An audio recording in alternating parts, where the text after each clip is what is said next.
Well, welcome to the E-Cafe.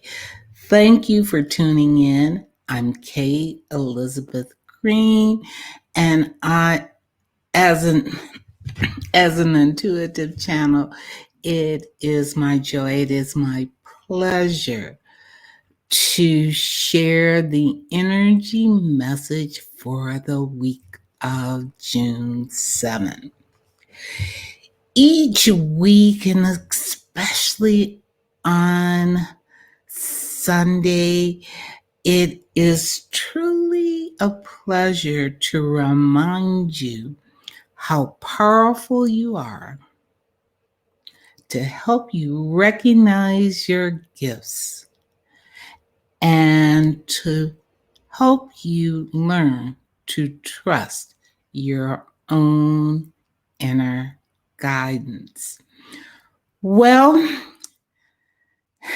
day 98, 99 that we have been dealing with the coronavirus. And day 14 of civil unrest. And I know that when I asked this morning, what is the message? What is the how or what do I share today? And it kept coming across knowledge is power. Knowledge is power. I said, okay, what do you mean by that? And they reminded me everything is energy. I said, yeah, I agree with that. But what do I share? How do I bring this in context of what is going on right now? Well, I was pointed to a book by called Frequency by Penney Peirce, who wrote this book in 2009. But the pages that fell open and the paragraphs that popped up for me were this. And remember, the book was written in 2009. You've no doubt noticed that we live in a chaotic yet amazingly potent time. Just as restless animals sense an impending earthquake, you may feel a big change brewing. And I don't think anybody can doubt that. It is hard not to notice that everything today is as volatile as boiling water. The upside is that volatility is shaking us up and pushing us to experience ourselves in an entirely new way. We're becoming increasingly aware of internal and external energies, its quality, the principles on which it functions, its frequencies, its vibration, the waves, the oscillation, and the spectrum. We've discovered that these concepts are at the heart of the newest techniques for knowing, doing, and having everything.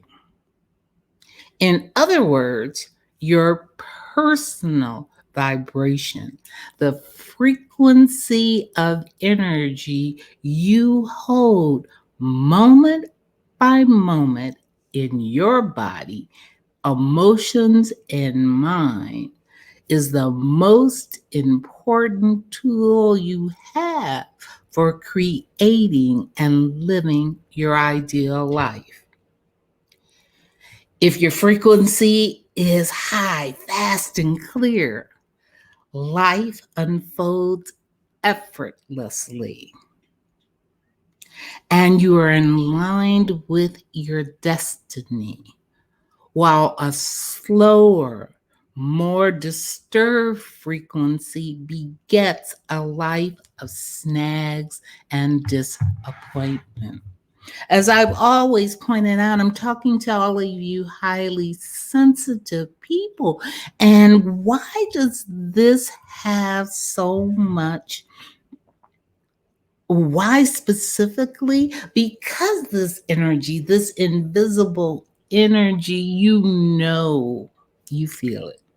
I have talked down, I've been talking down several of you as I had to talk down myself, because as you're not only feeling your own energy, you are feeling the energy of and emotions of the collective. And so, what do you do with this energy? How do you deal with this frequency, that static that is rushing through you of anger, of pain, of frustration? Tools to handle this energy. First, and this is the specific thing that I heard being given to my clients. This is the specific thing I heard for myself, was to totally feel the emotion. Just like when water washes, the waves are coming. You can't try to hold it back with a dam. The dam will break. You have to allow yourself to totally let it wash through you. I know one person I was talking to this week said, but if I start crying, I don't know if I will ever stop. Yes, you will, because energy fluctuates. When you don't try to hold it back, when you allow it to totally move through you,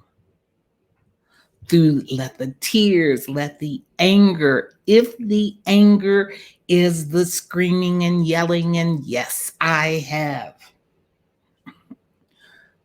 expressed my concern. That is one of the traits of an indigo. And if you are wondering if you're an indigo or not, because know thyself is a perfect way of handling energy. Know thyself is the first piece of knowledge that gives you power. I know many of you, at least I did. I thought I was cursed because I was so sensitive.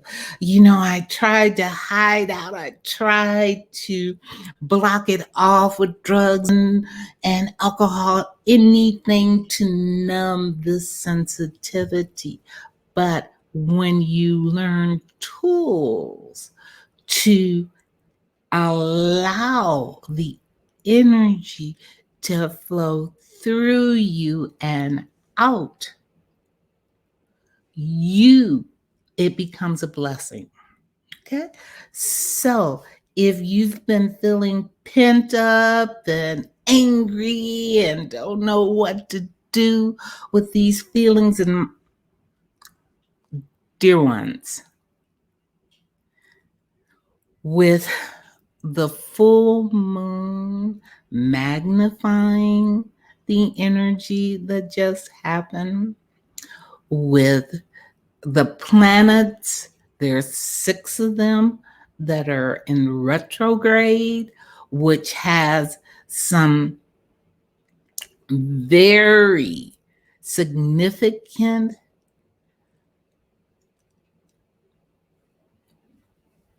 impact upon the energy and the intensity of it. it is important that you gain tools. So the first tool is go ahead, let it wash through you, feel it totally, and sooner or later your tears will stop. Go outside in nature and breathe. Let it wash through you and let Mother Nature support you in calming you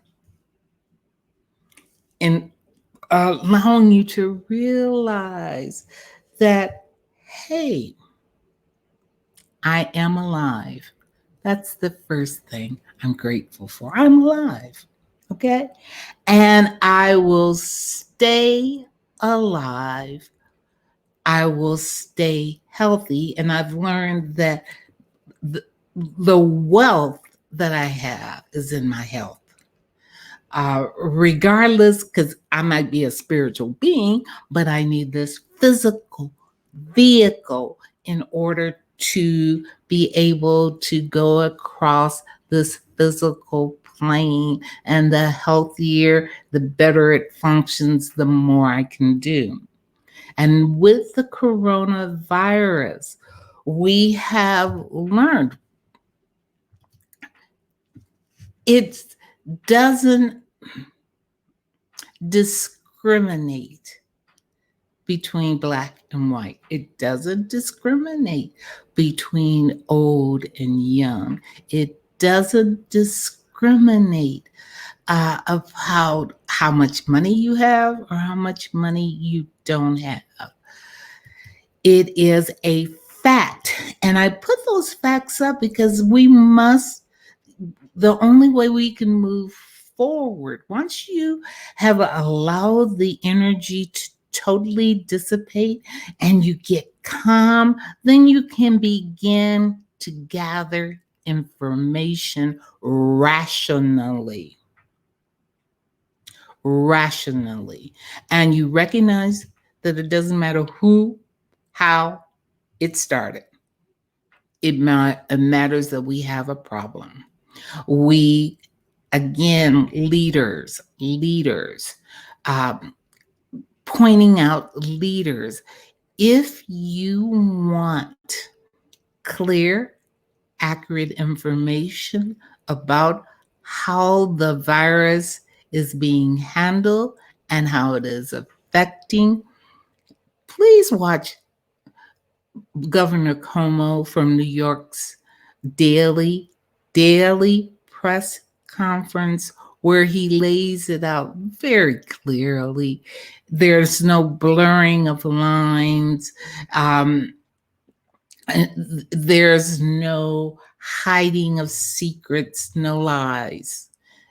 Clear, accurate information. He is demonstrating, look, what does a leader do? Okay?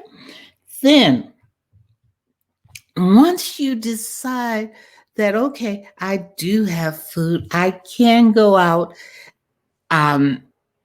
safely, I can go out safer. Let me say safer if I follow guidelines set by the CDC. They're an agency designed of doctors, scientists to bring us facts. So again, knowledge is power. All right? Clear, accurate facts. So as you're moving out and you are dealing with this emotion, and for me, I allow that anger to fuel me to action. Okay?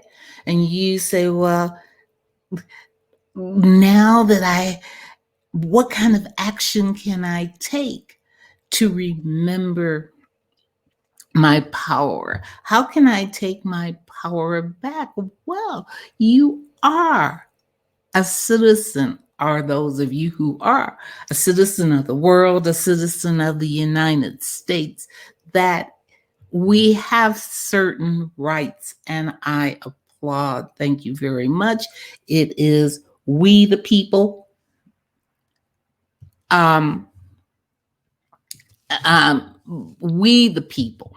We the people have certain inalienable rights, powers, and I applaud all of you who turned your anger into action by saying no more, because we had 99 days. We're at 99 days, the coronavirus, and 14 days of peaceful protest. Please do not blur the lines. Peaceful protest. And no, we will not go back to what was normal. We will not go back to America hiding what is real. Okay? And one way that you can exercise your power, besides freedom of speech, freedom of assembly, peaceful assembly, is to vote. Now, I live in Nevada, and we have an upcoming primary election. And I must admit that I have not taken it as seriously as need be. But my eyes are open. I made sure I voted. And one of the things, if you've never voted by a mail-in, it's great because you can sit down. Have you ever gone into the booth? All right. And you saw a couple of names that you recognize, but others you was like, okay, I don't care if you're Democratic. I don't care if you're Republican. I don't care if you're an independent.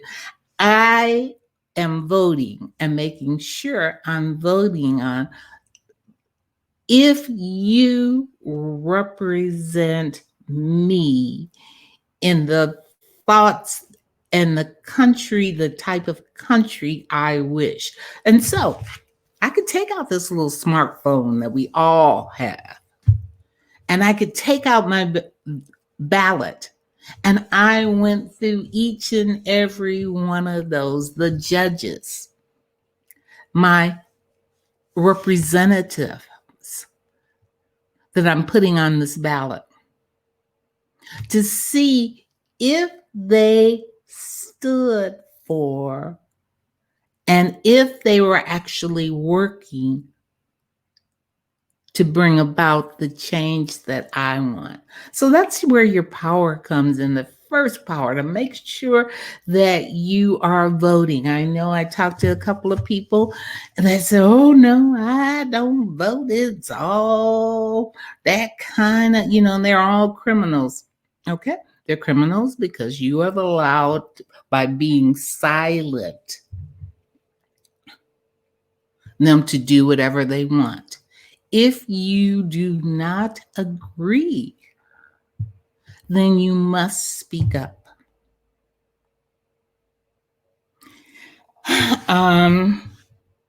You know,